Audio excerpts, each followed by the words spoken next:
ಮತ್ತು sugar B P tablet ತಗೊಳ್ಳೋದವರು ಇದ್ರೂ ಅವ್ರಿಗೆ ಏನಂದರೆ ಸ್ವಲ್ಪ ಡಯಟ್ ಚೆನ್ನಾಗಿ ಫಾಲೋ ಮಾಡಬೇಕು. ಏನಂದರೆ ಜಾಸ್ತಿ ಕೋಲ್ಡ್ ಇರೋದು ಐಟಮ್ಸ್ ತಗೋಬಾರ್ದು. ನೀರು ಕುಡಿಯುವ ಲೈಟ್ ಬಿಸಿ ನೀರು ಕುಡಿಬೇಕು. ಊಟ ಮಾಡುವಾಗ ಬಿಸಿಯಾಗಿರಬೇಕು. ಬ್ರೇಕ್ಫಾಸ್ಟ್ ಎಲ್ಲ ಫ್ರೂಟ್ಸ್ಗಳು ಫಲಗಳೆಲ್ಲ ತಿಂತಾ ಇದೆ ಅಂದರೆ 1 ಇಲ್ಲಾಂದರೆ 12 ಆ ಥರ ಸ್ವಲ್ಪ ಬಿಸಿಲು ಇರುವಾಗ ತಗೋಬೇಕು. ನಾವು ಬಿಸಿಲಲ್ಲಿ ಕೂತ್ಕೊಂಡು ಸ್ವಲ್ಪ ಎಕ್ಸಸೈಸ್ ಮಾಡಿದರೆ ಅದು ವೈಟಮಿನ್ ಡಿ ಬಾಡಿಯಲ್ಲಿ ಚೆನ್ನಾಗಿರುತ್ತೆ. ಅದು ಬೋನ್ ಸ್ಟ್ರೆಂತ್ ಒಳ್ಳೆಯದು. ಅದಕ್ಕೆ ರೆಗ್ಯುಲರ್ ಆಗಿ ವೈಟಮಿನ್ ಡಿ ಸಪ್ಲೈಗೆ ನಾವು ರೆಗ್ಯುಲರ್ ಆಗಿ ಸನ್ಲೈಟಲ್ಲಿ ಕೂತ್ಕೊಂಡಿದ್ರೆ ಅದು ಜಾಯಿಂಟ್ಸ್ ಡಿಸಾರ್ಡರ್ಗೆ ಒಳ್ಳೆ ವ್ಯಾಲ್ಯೂ ಸಿಗುತ್ತೆ. ಮೇನ್ ಆಗಿ ಅಂದರೆ ಹೆವಿ ಮೀಲ್ಸ್ ಅವಾಯ್ಡ್ ಮಾಡೋದು. ಅದರ ಆಕ್ಸಿಡೆಂಟ್ ಸರ್ಜರಿ ಎಲ್ಲ ಆಗಿದ್ರೆ ಆ ಮೆಡಿಸಿನ್ಸ್ ಎಲ್ಲ ತುಂಬ ಲಾಂಗ್ ತಗೊಳ್ಳೋದು.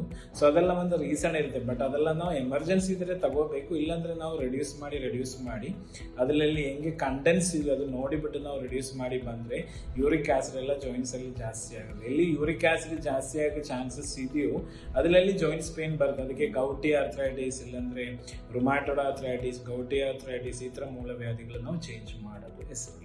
ಸೊ ಇದೆಲ್ಲ ಬರೋದು ಬಾಡಿ ಆ್ಯಕ್ಟಿವಿಟಿ ಕಮ್ಮಿ ಆದಮೇಲೆ, ಇಲ್ಲಾಂದರೆ ತುಂಬ ಜಾಸ್ತಿ ಅದರಲ್ಲೇ ತುಂಬ ಹೆವಿ ಫುಡ್ಡುಗಳು, ಇಲ್ಲಾಂದರೆ ತುಂಬ ಹೆವಿಯಾಗಿ ಬಾಡಿ ವೇಟ್ ಇನ್ಕ್ರೀಸ್ ಆಗುತ್ತೆ. ಇದೆಲ್ಲ ನಾವು ಕಂಟ್ರೋಲ್ ಮಾಡ್ತಾ ಇದೆ ಅಂದರೆ ಮಾಮೂಲಾಗಿ ಇದೆಲ್ಲ ನಮ್ಗೆ ರೆಡ್ಯೂಸ್ ಮಾಡ್ಬೋದು. Thank you.